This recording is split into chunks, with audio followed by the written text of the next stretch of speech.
Comment j'ai fait pour être blonde alors que j'ai fait des teintures de supermarché noir pendant 5 ans et combien ça m'a coûté? Vous êtes quand même beaucoup à me dire oui, moi les coiffeurs ils me refusent, mais moi aussi les filles j'ai été refusée par beaucoup de coiffeurs. On va reprendre du début, là ça c'est ma couleur naturelle, j'étais encore toute petite, j'avais jamais touché à mes cheveux donc on voit que déjà de base ma couleur est très claire. Et ensuite il me semble que genre dans les 11-12 ans j'ai commencé à faire des mèches blondes dans mes cheveux. Fin de troisième pendant le confinement, je me suis refait totalement blonde. Donc je vous mets des photos de moi quand j'étais blonde, mais le problème c'est qu'en troisième je n'avais pas d'argent. Dès que je suis rentrée au lycée, toute ma première année du lycée, je suis restée blonde. Mais arrivée en première, j'en ai eu marre de mon blond parce que je ne pouvais plus l'entretenir. J'ai fait une teinture brune, sauf qu'en fait, les reflets blonds, ils revenaient tout le temps. Je sais pas si j'ai des photos de quand je faisais mes premières teintures. Si j'en ai, je vous les mettrai en même temps que je parle dans tous les cas. Mais ça faisait que de revenir. Toutes les 2 semaines, je devais faire une teinture. Je n'en pouvais plus. Moi, en fait, je pensais que mes reflets, ils allaient partir si je prenais des couleurs plus foncées. Donc, j'en suis venue au noir finalement. J'ai fait du noir du coup pendant 5 ans et je refaisais des teintures tous les 3 à 6 mois. Mes cheveux, c'était catastrophique. Donc, j'avais les cheveux bien noirs, bien carbonisés comme il le fallait, et à un moment donné j'en ai eu marre, donc j'ai commencé à aller voir chez des coiffeurs pour savoir ce qu'on pouvait faire. Et du coup on revient à 6 ou 7 mois en arrière, je pense, je sais plus trop c'est quand mon premier rendez-vous coiffeur que j'ai eu. J'ai trouvé enfin un coiffeur qui me prenait pour me faire un gommage, donc pour enlever vraiment tout le noir des cheveux. Au final ça s'est entre guillemets bien passé, c'est juste qu'elle m'a fait une coiffure où elle m'a loupé, c'est-à-dire qu'elle m'avait fait un carré au-dessus de mes longueurs, mais ça n'a rien à voir avec la couleur, mais bref, c'est ça qui m'a amené à faire un carré. Vu qu'elle m'avait loupé, j'avais plus du tout de masse, en fait j'avais que de la masse au-dessus, vu que j'avais quand même pas mal de cheveux au-dessus, et sur mes longueurs, vu que j'avais le carré qui s'arrêtait là, bref, mes longueurs c'était des queues de rat. Pour ce qui est du gommage, j'avais payé 140 €. Ensuite je suis restée 2 mois comme ça à rien toucher, et du coup moi mon objectif c'était de trouver une nouvelle coiffeuse parce que c'était hors de question que je retourne là-bas étant donné qu'il m'avait foiré ma coiffure. J'ai trouvé ma nouvelle coiffeuse, donc on a pris rendez-vous, elle m'a fait un diagnostic et elle m'a fait une mèche test en fait pour savoir si mes cheveux ils prenaient bien ou pas. Donc ça m'avait coûté que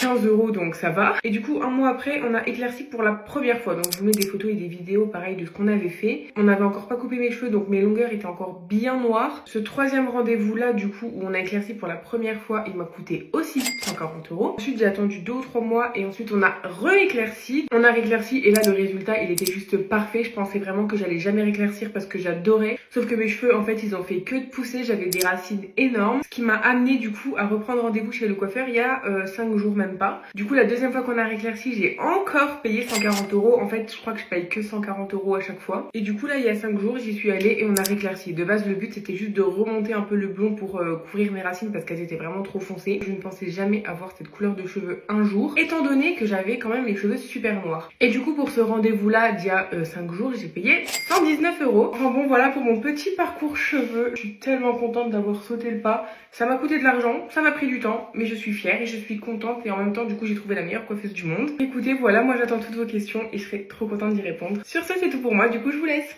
Bye!